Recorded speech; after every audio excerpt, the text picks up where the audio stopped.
Praise the Lord. കർത്താവിൻ്റെ ധന്യ തിരുനാമം വാഴ്ത്തപ്പെടുമാറാകട്ടെ. ഞാൻ ക്രിസ്തുവിൽ സ്നേഹിക്കുന്ന എല്ലാ ദൈവമക്കൾക്കും ഒരു പ്രഭാത വന്ദനം കൂടെ അറിയിക്കുന്നു.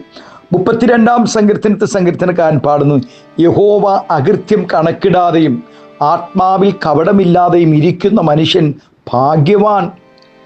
ദൂതനെ ഭൂതമാക്കി മാറ്റിയത് പാപമാണ്. ദൂതന്മാരുടെ ഇടയിലാണ് ആദ്യ പാപം ഉടലെടുത്തത്. ഭൂമിയിലെ ആദ്യ ദമ്പതികളുടെ അടുക്കൽ സാത്താൻ വന്ന് അവരെ വശീകരിച്ച് പാപത്തിൽ വീഴിക്കുകയും അങ്ങനെ ദൈവ തേജസ്സിനാൽ നിറയപ്പെട്ടിരുന്ന മനുഷ്യവർഗം ദൈവത്തിൽ നിന്നും അകന്ന് പാപികളായി തീരുകയും ചെയ്തു. ജന്മനാൽ പാപികളായിരിക്കുന്ന മനുഷ്യൻ കർമ്മം കൊണ്ടും പാപികളായി തീർന്നുകൊണ്ടിരിക്കുന്നു. ദൂതന്മാർ പാപം ചെയ്തപ്പോൾ ദൈവത്തിന് അവരോട് ക്ഷമിക്കുവാൻ മനസ്സില്ലാതെ അവരെ നശിപ്പിച്ചു കളഞ്ഞു. എന്നാൽ തെറ്റ് ചെയ്ത മനുഷ്യനോട് ക്ഷമിക്കുവാൻ ദൈവം കരുണയുള്ളവനായി തീർന്നു. യേശുവിലുള്ള വിശ്വാസത്താലും ഏറ്റുപറച്ചിലിനാലും നമുക്ക് പാപമോചനവും വീണ്ടെടുപ്പുമുണ്ട്. പ്രാർത്ഥനക്കാരൻ ശരിയാകാതെ പ്രാർത്ഥന നന്നായതുകൊണ്ട് അർത്ഥമില്ല. ദൈവം മനുഷ്യൻ്റെ അവസ്ഥ നോക്കിയല്ല, വ്യവസ്ഥയിലാണ് പ്രവർത്തിക്കുന്നത്. കേൾവിക്കാർക്ക് ഇമ്പമായും മധുരമായും തോന്നത്തക്ക വിധം പ്രാർത്ഥിച്ചാലും തനിയെയോ സംഘമായോ പ്രാർത്ഥനയ്ക്ക് ദീർഘസമയം ചിലവഴിച്ചാലും ക്ഷമ പ്രാപിക്കാതെയാണ് പ്രാർത്ഥിക്കുന്നതെങ്കിൽ അതുകൊണ്ട് യാതൊരു പ്രയോജനവും ഉണ്ടാകുന്നില്ല. വചനം അനുസരിക്കാത്തവരുടെ പ്രാർത്ഥന ദൈവത്തിന് വെറുപ്പാകുന്നു. ഒരാൾക്ക് എന്തെല്ലാം കഴിവുകൾ ഉണ്ടെങ്കിലും ആ വ്യക്തി പാപത്തിൽ ജീവിക്കുകയാണെങ്കിൽ ജീവിതത്തിൻ്റെ ഒരു മേഖലയിലും ഉയർന്നു വരികയില്ല. ദൈവവചനം പറയുന്നു, അകൃത്യത്തിൽ ജീവിതം കഴിക്കുന്ന ഒരുത്തനും ശക്തി പ്രാപിക്കുകയില്ല. വിശുദ്ധ ജീവിതം കൂടാതെയുള്ള ആത്മീയ ശുശ്രൂഷകളും പരാജയമായിരിക്കും.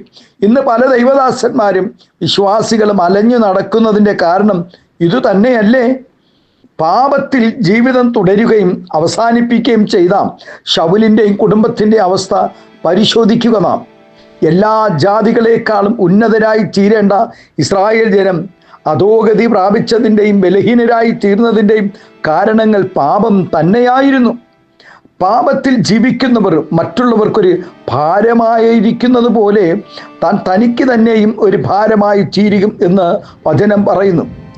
അനുസരണം കെട്ടവരും ധൂർത്തനുമായ മകനെ കല്ലെറിഞ്ഞു കൊല്ലണം എന്നാണ് പഴയ നിയമം ഉപദേശിക്കുന്നത്. എന്നാൽ വീട്ടിൽ നിന്ന് ലഭിക്കാവുന്നതെല്ലാം ശേഖരിച്ച് ദൂരദേശത്ത് പോയി ധൂർത്തനായി ജീവിച്ച് സകലവും നശിപ്പിച്ച് കളഞ്ഞവൻ അനുതപിച്ച് പാപം ഏറ്റുപറഞ്ഞ് തൻ്റെ വീട്ടിലേക്ക് മടങ്ങി വന്നപ്പോൾ എത്ര ആർദ്രതയോടുകൂടെയാണ് അവൻ്റെ പിതാവ് അവനെ കൈക്കൊണ്ടത്.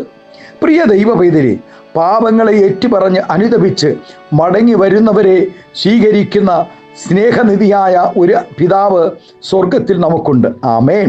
തെറ്റുകൾ സംഭവിക്കാത്ത മനുഷ്യരില്ല.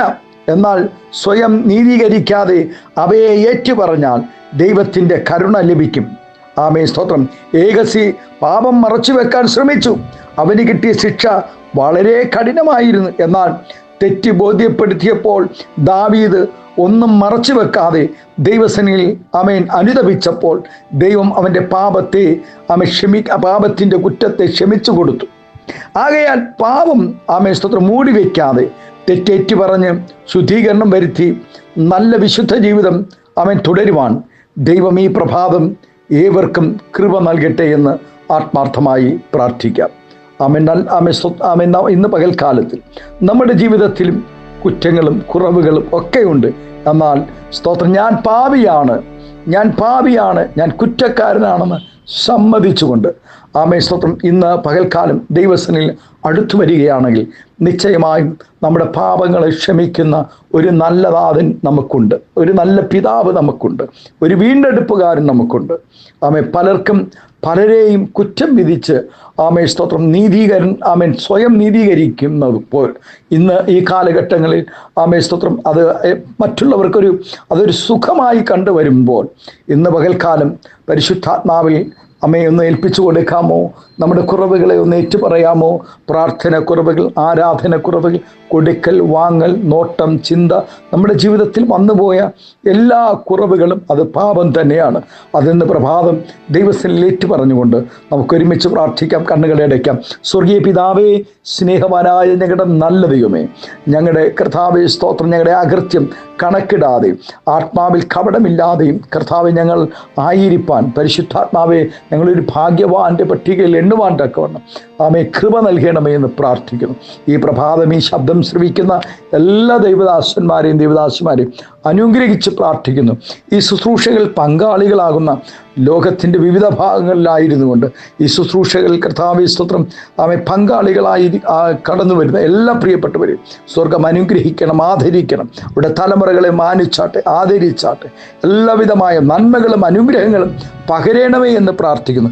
സമാധാനത്തോടുകൂടെ സന്തോഷത്തോടുകൂടെ കർത്താവേ ഇന്ന് പകൽക്കാലം എൻ്റെ കുഞ്ഞുങ്ങളായിരിക്കാൻ സ്വർഗം കൃപ ചെയ്യും, മഹത്വമെടുക്കും. യേശുവിൻ്റെ നാമത്തിൽ കൃപയോടെ പ്രാർത്ഥന കേൾക്കണമേ സ്വർഗീയ നല്ല പിതാവേ. ആമേൻ, ആമേൻ, ആമേൻ. Thank you. God bless you. ദൈവം എല്ലാവരെയും ഈ പ്രഭാതം ധാരാളമായി അനുഗ്രഹിക്കട്ടെ. Thank U.